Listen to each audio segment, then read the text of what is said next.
I want to know who you got in your top 5. Because I got my top 5 ready. And I know Ace got his top 5 ready. So who in your top 5? Oh my gosh, you got money back, I see. Because it's the top 5 every week.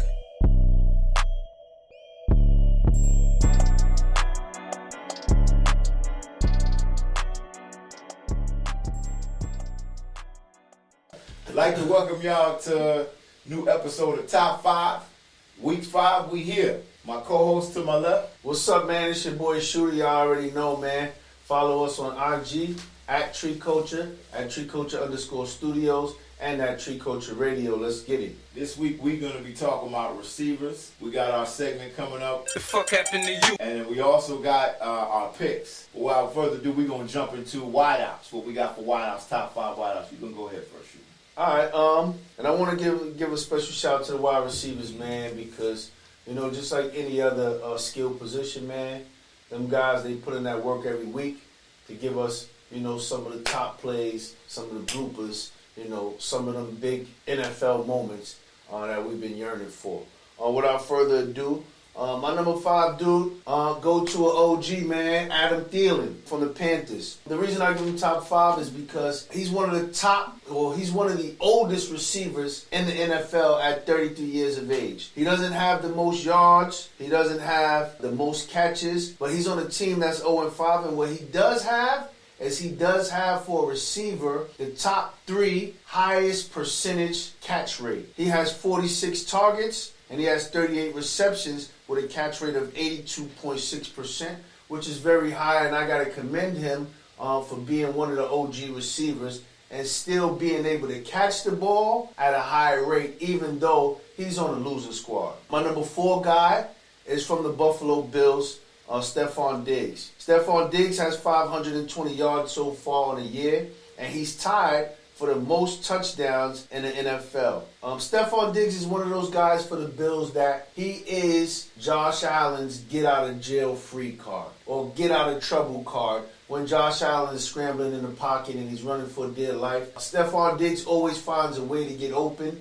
And to me, he's very detrimental to the team's success on him being able to get open and being able to catch the ball at the high rate. But also, like I said, you know, he has 520 yards on the season, which is top 5, I want to believe, in yardage. My number 3 guy is Justin Jefferson. What more can I say, man? Justin Jefferson, he's been a stud. He's ranked number 3 in terms of yardage with 571 yards. And he has 36 receptions on the year. Hope you get better, man. You know, he last week he got into some hamstring issues, and he might be out for a few weeks. The diagnosis hasn't come back yet, but we keeping him in our hearts and minds, man, to get well soon. But he's a stud, man. Without him, I don't think that Kirk Cousins will be able to average the amount of yardage, passing yardage that he's averaged, because Justin Jefferson is his number 1 guy. Facts. My number 2 guy, I'm going to give it to the rookie, Puka Nacua. What more can I say about this guy other than he's going to be a force to be reckoned with, and he's the future when it comes to wide receiving in the NFL. He's number 1 in targets with 63. He's number 1 in receptions with 46. He's number 2 in the most yards for this season by a wide receiver with 572 yards. And he has a 63% catch rate. But that's not the only thing that's impressive to me. What's impressive to me is that through 4 weeks, he's done it without Cooper Kupp, which was their number 1 leading receiver coming into this. And last week, with the return of Cooper Kupp against a strong Philadelphia defense, even though your secondary is a little suspect, he still has 71 yards and a touchdown. For a rookie, to me, is very impressive, because even a lot of guys fall off when a star comes back. But it seems like he'll still be able to keep up pace in that high Rams offense. My number 1 guy is Tyreek Hill. Tyreek Hill leads the league in yards with 651 yards. Not only that, but he's tied for the most touchdowns by a receiver in the NFL. The only other 2 is DJ Moore and Stephon Diggs that also have 5 touchdowns. He's the fastest wide receiver in the game, hands down. They don't call a man the cheater for nothing. Even though Miami has a nice offensive spread, I think Tyreek Hill is one of the reasons why, because the defense has to pay so much attention to Tyreek Hill that he opens up a lot of the other receivers and the running game. That's true. You know what I mean? So those are my top 5, and let's keep going. What you got for me, Ace? And, all right, number 5, I got Jamar Chase. He just had an awesome weekend.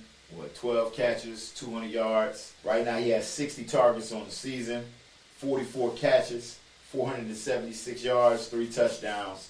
Jamar Chase, to see what he's doing with Joe Burrow's having that impacted calf, that shows the stud that he is. So I got him at number 5.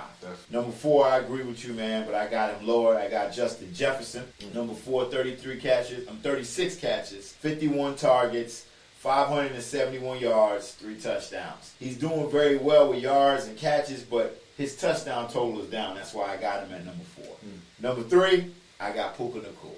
Puka Nacua is having a rookie of the year, 63 targets. He has the most receptions in the league at 46. He has 572 yards and 2 touchdowns. He's having an awesome year. Number 2, we got to go with somebody from Philly, baby. Shout out to A.J. Brown. 35 catches, 51 targets, 541 yards, and he's up there with touchdowns, giving him his props. Number 1 is the Cheetah. You heard the stats from Shooter. Cheetah is 0 to none when it comes to receivers. There ain't no receiver in the league faster than him. There's a running back faster than him in the league, but it ain't no receivers faster than Cheetah. Cheetah is the impact player for the Miami Dolphins. Shout out to Tyreek Hill. Reek doing his thing. And that running back is his teammate, H. So. And Dolphins got all the speed. They got all the speed on one squad. Yeah, definitely. But definitely, we jumping into our next segment. Okay, the next segment is Damn, homie, the fuck happened to you?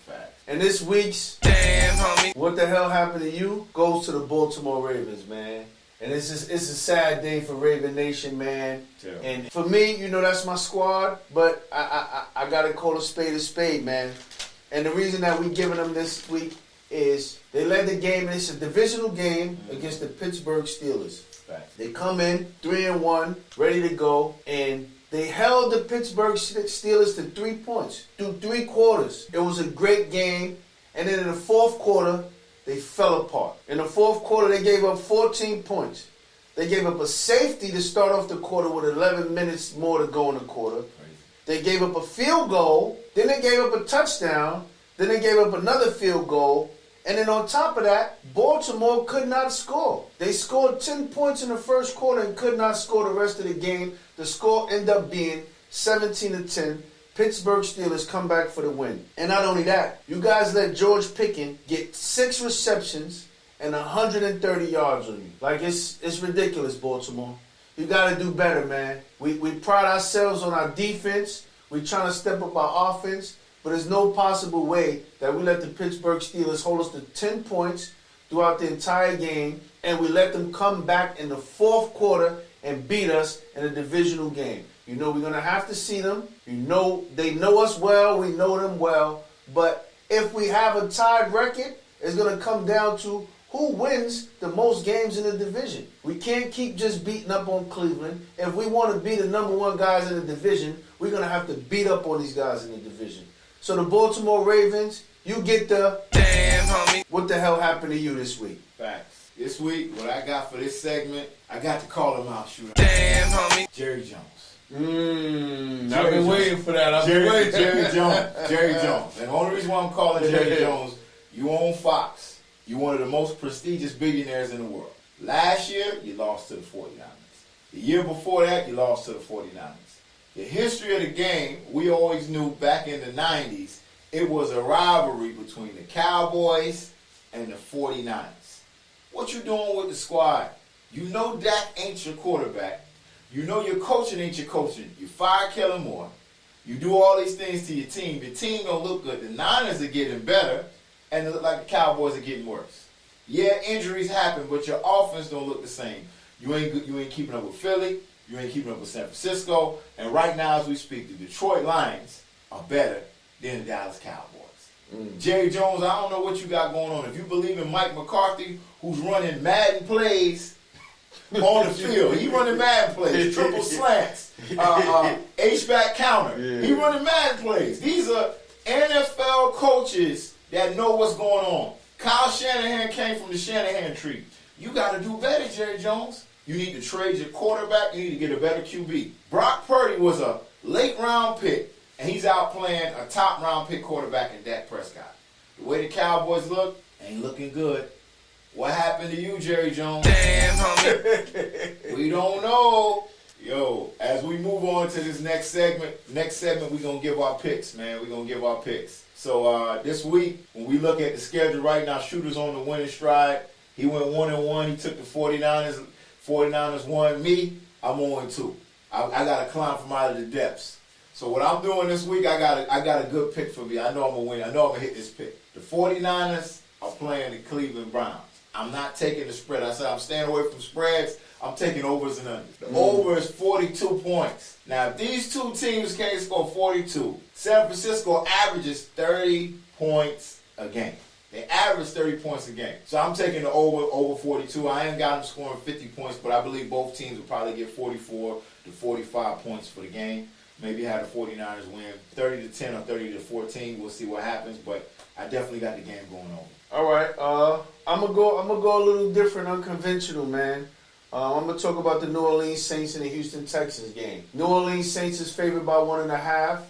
I'll say that they cover that and they beat the Houston Texans. And one of the reasons why, man, I like the Saints defense. I like what they're putting together. So I think they're gonna cover the 1.5, and I think the score is gonna be 24-21. Definitely a good pick. That Saints defense made Mac Jones look like he wasn't even an NFL quarterback. Tell me about it. I think they got one of the top slept-on defenses in the league. Yep. You know what I mean? So that's my pick for this week. It's Ace Picks for this week, man. And we hope y'all continue watching, continue supporting. And yo, Jay, remember we had that conversation from week 1, and I was talking about Van Jefferson, and you said Puka Nacua, you picked him up in that fantasy. Boy, I know he doing wonders for you now, man. Great pickup. Facts.